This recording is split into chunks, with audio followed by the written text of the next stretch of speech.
Mike, I randomly like to play the shiznit, and Murder was the case. Yeah. Like I just be having days where it's like, no, let me hear the shiznit.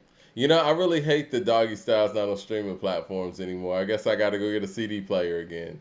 I don't have those issues, Mike. I want to play it in the ride though. You know what I'm saying? I guess I got to go just download it and pay for it or whatever. I think uh, the 2016 makers of Infinity for leaving the CD player in the car, Mike. Like, I think it's Nigga, makers of I ain't Infinity. got no CD player in my car. I need to figure Look, something I was like, is this a modern car with a CD player? I was like, I don't know if I like this, but give it here just in case. And we're here, and we're here. So it's just looking like, just in case we go off the grid. hey, look here. There's plenty of dog food and chronic and doggy style and all eyes on me over here. Come on in the ride. Come on in the ride. It's been a gangster party, man. It's been a Ain't gangster nothing party but in the whip. gangsta. Taking CDs in and out. Speaking of which, man, and I'll talk about this and we'll get up out of here, man. I was listening to just random songs from the West Coast from like 99, 2000. You remember that like resurgence that the West Coast had when, you know, after Bitch Please and man, those dudes was coming with some of the best material. They had two incredible runs, that beginning of Death Row run and then that 99 2000 run.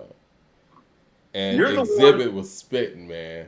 You're the one that really opened my eyes to the fact of how important Bitch Please was to like just the whole West coming back in full force Yeah. because you've contextualized it very well. That is the record that like kind of set them off on their second run. That's the record. Like It's you the can go record. back and pick the point where it happened. It's like that's where it happened again for them. It's That the record. record that brought Dre back. It made Exhibit a star. It brought Nate Dogg back into the fold. And Snoop's just the glue anyway. You know what I mean? No, it's a jam. And No, then it's a after jam. that, the momentum of that song, everything just started going. Boom, boom. So, and I say this Exhibit's respectfully. underrated too, by the way. He is. So I say this respectfully because I don't want it to come off as hate. This is what I'm talking about Kendrick's catalog. Kendrick don't have no bitch, please. That's like Snoop's like seventh or eighth biggest hit. Right. Because as soon as that beat drops, you gonna see You know what Snoop out time there it sea is. walking. Right. Mike, I'm in my chair right now and I can't stop moving because the beat playing in my head because boom, boom, boom, boom. Yeah. Like you hear it and it's a rap. Snoop got records like that for days. And so that's why I've just started to taper some of the Kendrick conversation and just start to look at things objectively. You open yourself up to critique when you take time off like this. Yeah. You open yourself up to it. He's open to it. Now show me where he got bitch please. Because the closest thing he got to bitch please is bitch don't kill my vibe. It ain't that. I'm sorry.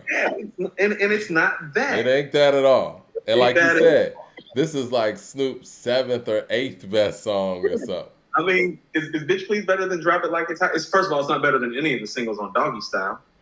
It's not better than any of the I singles personally on think I personally think Bitch Please is better than Drop It Like It's Hot. You think it's better than Beautiful?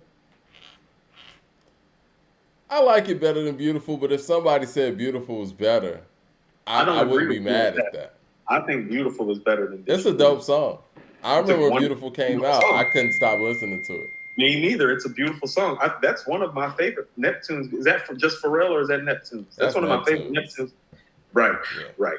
It's one of my favorite Neptunes beats. Yeah. Oh, so if you go take the stuff that's on the Chronic and Doggystyle and then take like Beautiful and like a couple up, you know, Bitch No, Please is a top 10 Snoop hit.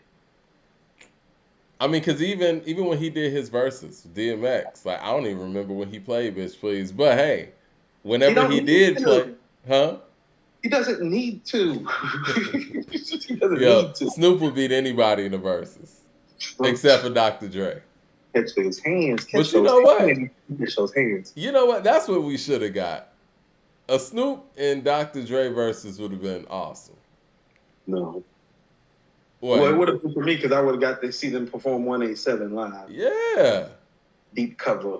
Yeah, I mean, because Snoop has a catalog outside of Dre. And I think, and Dre obviously has a catalog outside of Snoop. I think that Dre would lean more towards some of the records that he did with other people. He might play one or two Snoop records. But that would be fun to see who's going to play what first, where the other person can't play the other thing.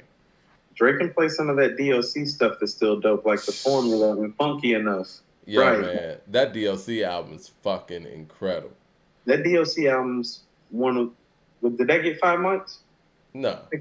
It's it's one of the most underrated. We talk about DLC being the biggest what if in hip hop and all of that stuff. That album is one of the most underrated hip hop albums of all time. It's classic. Yeah. You want to know what we might? You want to know what's funny about that era? The classics from that era didn't really get what they deserved for some reason. That little gap, you could put People's Instinctive in that gap too. Talking about like 90, 91? Yeah. It was a transition going on. Wanted Dead or Alive by Cool G Rap would fall in that same sphere. It's like those classics from that. We might need to just do a show where we're revisiting like that day and talk what the album by Redman. This is all that time period where it's like the classic stuff that got made didn't get coined as classic as maybe it should because things were changing. I would say 89 to 92 is probably the range you're talking about, right? That's what I'm talking about. Yeah, because 88 was so heavy and 93 was so heavy. Now, 92 was all about the Chronic, but again, that was December of 92. That was late. Yeah. Right. So that was damn near days before 93. I remember Dre Day started playing in the summertime, it felt like, though. Dre Day, yeah. No. Memory serves. But here's what I'll tell you, too. Man, I hate that you're mentioning these songs that I can't listen to right now. Like, I used to be able to go on Apple Music and just put on the Chronic and just put on These Nuts or something. Oh, that's very problematic, Mike. I'm about to hop in my car and do that. The minute car's right there on the other side of the garage. Hop in the whip, slide the Chronic in. 1992, Mike, I'm going to tell you something. The beats on Don't Sweat the Technique a little too happy, Mike. They're a little too happy compared to the previous work on the previous 3 albums. Yeah. A little too happy. The production is actually what hurt Don't Sweat the Technique. He's there. He's the god still. Oh, yeah. Production's a little too happy on there. It's not that good. Yeah. He needed Summertime, allegedly. It's definitely not Let the Rhythm Hit Him, Follow the Leader, Paid in Full, production level wise. Yeah. All right, well, we're going to get up out of here, man. We're going to talk to y'all on Friday. And yes, go get that 2021 yearbook, and the 2020 yearbook is available on Amazon now. We also have the digital version on Gumroad. We'll put all the links into the description. And yes, we're going to holler at y'all. Appreciate y'all tuning in with us.